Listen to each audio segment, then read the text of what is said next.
Hey everybody, it's Charlie. This is going to be my Game of Thrones Season 8 video about how Varys is connected to the Tower of Joy, Rhaegar Targaryen, Lyanna Stark, and Jon Snow. There's a new round of the book giveaway. All you have to do to enter is be a subscriber and leave a comment on the video. So, important idea. Varys is partially responsible for some of the events that led to Robert's Rebellion. It wasn't just any one thing that led the kingdom to war against the Mad King. There were several critical moments on the path, and Varys is responsible for one of the biggest ones really early on, and it involves a secret plan to sabotage Rhaegar Targaryen. There were actually a couple of scenes during Season 7 where Daenerys took him to task for his culpability in some of these events, saying, "Don't you ever cross me or I'll burn you like I burn everyone else that I don't like." There's also some evidence to suggest that he's one of the few characters who has an idea for Jon Snow's true mother and father, Rhaegar Targaryen and Lyanna Stark, but might just not have every last piece of information to put everything into context. So, important backstory, Varys was the Master of Whispers for Robert Baratheon, but the more important thing that the show doesn't remind you of very often is that he was also the Master of Whispers for the Mad King for the larger part of his later years, when he had gone full-blown crazy. Before that, Varys grew up on the streets of Volantis as a slave, initially to the sorcerer, the infamous sorcerer that he tells the story about, "Threw my bits on the fire and a voice called out from the flames." Same sorcerer that wound up in the box that he showed to Tyrion, much to his chagrin. Oh my god, what's going on here? After that, he escaped to the streets and survived as a pickpocket where he met Illyrio, and they scammed their way into a small empire. So Illyrio grew very rich, and Varys also used that opportunity to create the prototype for his network of little birds that at the time, while they were in the east, he called his little mice. So the little birds network is something that came about when he came to Westeros. His information network was so good in the east that word of his talents reached the Mad King, who by this time had descended into full-blown paranoia. He officially named Varys Master of Whispers right after he lost his most trusted advisor on the small council to a freak accident. That was Steffon Baratheon, the father of Stannis, Renly, and Robert Baratheon. How much more ironic then are the events of Robert's Rebellion, given that Steffon Baratheon was one of his closest advisors. Steffon Baratheon had been on a mission to the east to find a bride for Rhaegar Targaryen, only found Patchface the Fool, and their boat sank within sight of Storm's End on the return voyage in a freak storm. So the Mad King, losing the only powerful person close to him that he trusted, grew even more paranoid and needed Varys' little mice network of information.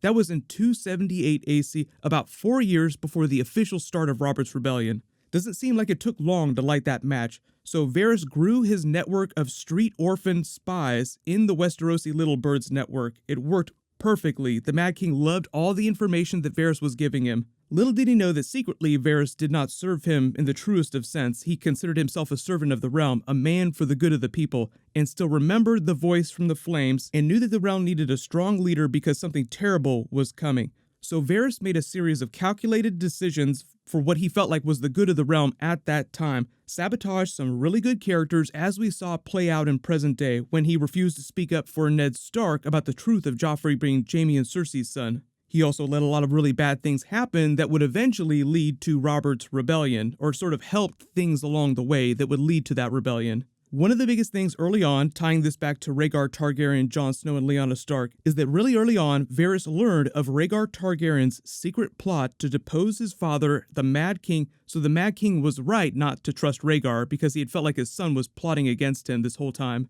Rhaegar secretly organized the tourney at Harrenhal, the famous tourney, or infamous depending on how you think about it, with the Night of the Laughing Tree, and several other really big things happened there. But the whole idea was to finance a tourney secretly with a purse large enough that the prize would entice all the great lords of the realm to come to the tourney. At the time, nobody knew who was putting the gold up for the tournament. They assumed that it was Tywin Lannister because Lannister gold mines. He'd be one of the few people that had that much money on hand. But secretly, Rhaegar was using this as a pretense to gather all the greatest lords of the realm to call a secret great council and depose his father, the Mad King. And he would just do it under the guise of this tourney, like, "Oh, that's why we're here. We're not here to talk about usurping the throne." So because at that time, the Mad King had grown so paranoid of everyone around him plotting against him that all Varys had to do was whisper about the tourney in his ear, "Your son will be there with all the most powerful lords in the realm," without even having to connect the dots for him. So surprising everyone, the Mad King left King's Landing to show up at the tournament so that he could keep an eye on Rhaegar and the lords. At the time, he had gone full-blown Howard Hughes, so it was a big surprise that he would leave the Red Keep for any reason, so it was a big deal that he showed up at the tourney. But you'll also remember that there are several other really big events that happened at the Tourney of Harrenhal. It's where a teenage Jaime Lannister was officially inducted into the Kingsguard. The Mad King did that just to spite Tywin Lannister, who he was most afraid of, even though at the time Tywin wasn't trying to usurp the Iron Throne or anything like that. The Mad King's feud with Tywin Lannister is a whole other video. They have a very deep history together, and largely it's the Mad King's madness to blame for their falling out.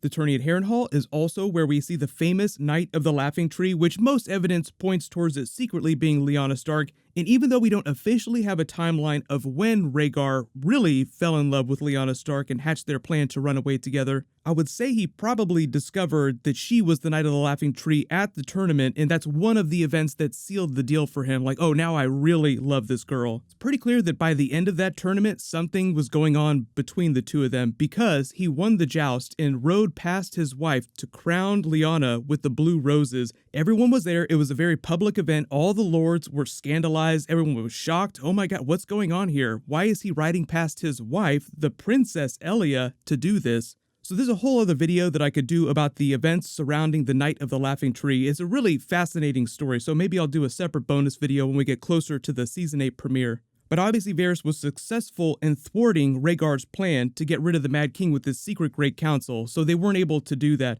Varys' reason for doing that, as he explains the last couple of seasons he's been with Daenerys and Tyrion, is that he felt like the other options that were available for leadership of the realm at the time were not good enough. He didn't have a lot of information about the White Walkers at the time, the Night King, the Red God, but he knew something terrible was coming and felt like the other candidates for the throne just were not the right people for the job. But since Varys' Little Birds network had all their eyes on the big players in and around Robert's Rebellion, it's pretty easy to assume that he had an idea for what Rhaegar was doing when he ran off in secret to marry Lyanna Stark. One really good reason why he would not tell the Mad King or anyone else about this and just allow Rhaegar to sort of get away with Lyanna Stark is that he want Rhaegar sidelined. He didn't want him on the throne, and when they ran off together, Rhaegar was effectively abandoning his bid for the Iron Throne, which would have been an acceptable outcome for Varys. Now, he didn't want Rhaegar dead or anything like that, but he didn't want him on the throne either. So even if Varys didn't know at the time that Rhaegar and Lyanna had secretly wed legitimately and he had annulled his marriage to Elia Martell, he probably had enough information about the events surrounding Rhaegar and Lyanna's disappearance and the timing of Ned Stark's return with a mystery baby to at least be suspicious about the truth of Jon Snow's parentage. But because no heir had surfaced in the last 16 to 17 years, and he was spending most of his time looking for a better candidate because Daenerys was still a very young girl and hadn't surfaced at that time, he was just trying to keep tabs on everyone and keep the realm balanced until a better candidate came along. So that's probably why he didn't dig too deep into Jon Snow's true origin. That's why I think that he's to be a little surprised when everyone may or may not learn the truth of events, but he wouldn't be quite as surprised about Jon Snow's parentage as everyone else. Like, I had my thoughts about Rhaegar and Lyanna possibly having a child, but didn't pay them any mind at the time. And if you're wondering why Varys' network of little birds was so good and he had information on everyone in the realm, why then did he bail on King's Landing at the end of Season 4? Is because he felt like there was too much evidence tying him to Tyrion's escape, Tywin's death, and then subsequently Joffrey's death by association. Everyone knew he was close to Tyrion, so he just felt like they would connect the dots and say Varys is responsible for all this. So that's why he preemptively bailed, and then when they get to the east, he explains his grand plan to Tyrion for the better candidate. So by that time, he had been watching Daenerys' campaigns in the east and in Meereen, and felt like she was the better person to lead the realm and prepare it for the dangers that were to come. If you sat on the Iron Throne, would you spread misery throughout the land? I will never sit on the Iron Throne. No, you won't. The Seven Kingdoms need someone stronger than Tommen, but gentler than Stannis. A monarch who can intimidate the High Lords and inspire the people. A ruler loved by millions with a powerful army and the right family name.